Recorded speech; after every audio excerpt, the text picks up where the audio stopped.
Hello everyone and welcome to this short course. This course is prepared to ease your journey in acquiring TRCN certification. The exam is like the bridge that everyone must cross before getting certified by TRCN.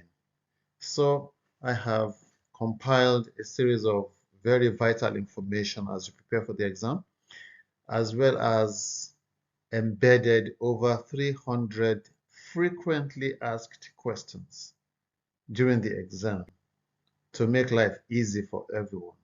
So, without wasting much time, I am Dr. Lukman Olushesi. I coordinate the TRCN Professional Qualifying Exam for Sikiru Adetono College of Education, Science and Technology. I'm also the program coordinator for Professional Diploma in Education. So let's jump right into it. TRCN is the body empowered by law to regulate the teaching profession in Nigeria, just like we have the Medical and Dental Council of Nigeria regulating medical practice in Nigeria, the Council of Legal Education regulating legal practices in Nigeria, TRCN regulates the teaching profession, and anyone and everyone who wants to be a professional teacher within and outside Nigeria must be duly registered and certified by TRCN for such recognition to hold. Now to the exam. The exam is in different categories depending on your qualification. If you are a PhD holder, you will write exam for category A. Master's degree holders write for category B. Bachelor's degree holders write for category C, and NC holders write for category D. So the categories has nothing to do with your grade, all right? It has everything to do with the certificate you currently hold and the one with which you want to write the TRCN exam. The TRCN exam syllabus, which I have used to compile the questions for you, is as stated here. The syllabus covers English language and communication, basic mathematics. Don't be surprised to find some maths questions during the exams. History of education, educational technology and ICT, the teaching profession, curriculum and instruction, philosophy of education, sociology of education, child-friendly schools, measurement and evaluation, educational psychology, etc.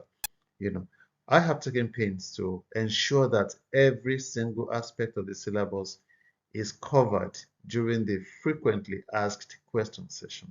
How do you prepare for TRCN exam? Well, you have done well by purchasing this course. And the next thing is I assume you're familiar with the computer. If you're not, please go get familiar with the computer. The exam is a computer-based exam. You don't need a pencil. You don't need anything to write this exam. It is purely computer-based. And you also have to be familiar with the TLCN curriculum. I have simplified that for you, so you don't have any issues. Then you need to practice the questions, especially the ones that I've assembled in this course. Practice and practice and practice. And during the time of the exam, the exam is, as at the last one, we had 60 questions to be answered in 60 minutes, meaning that you have 60 seconds to provide answer to one question.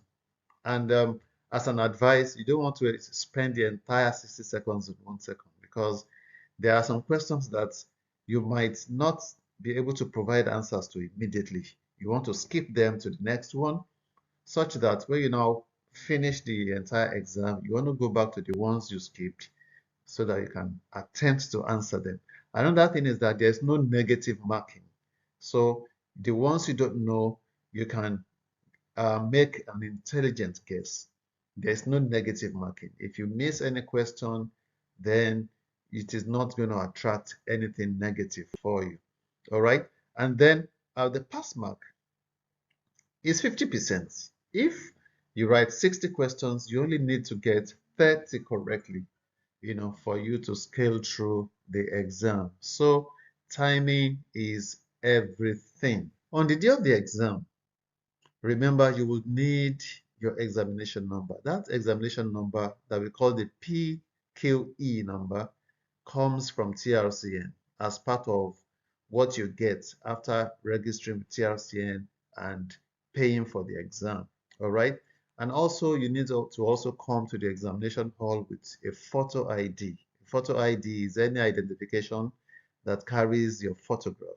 It could be your voter's card, it could be your international passport, it could be your driver's license, it could be your school ID. All right, if you are still in school, then you want to ensure that you arrive early. All right, you do not need to carry any bag to the examination center. You don't need it. All you need is just somewhere where you have your PQE number. That is the examination number, because that examination number is what you're going to be using to log in into the computer to access your own question. Gentlemen and ladies, there will not be time to collaborate during this exam, because it is you versus your own computer, and the timing is counting down. If it is 60 minutes, it is counting down 59, 58, 57, and once your time is up, the computer is going to shut down. The other thing you want to ensure is that you submit your exam before the end of your time. The computer will not submit for you. And once the time is up, it will just shut down. And if you have not submitted that, you have missed that exam. You will not have any results for the exam because you did not submit your questions, your answers rather. So you want to ensure that you finish up before the end of your time and you submit. All right. Then, of course, during the exam, no distractions, just focus. After the exam, what is next? Well, the results usually come out within 3 to 4 weeks. The pass mark, like I said earlier, is 50%. Now, only the pass list is released by TRCN. It is not graded. You either pass or fail. There's no 80% or 70%. So when the result comes out and your name is on the list, you have passed. If the result comes out and your name is not on the list, then you have not passed. You have to go and reapply, for the exam at the next available opportunity. All right.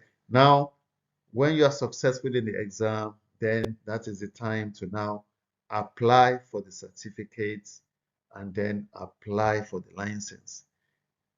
Certificate attracts some fee as well as the license. So let us now get into the practice questions. I wish you all the best in this exam.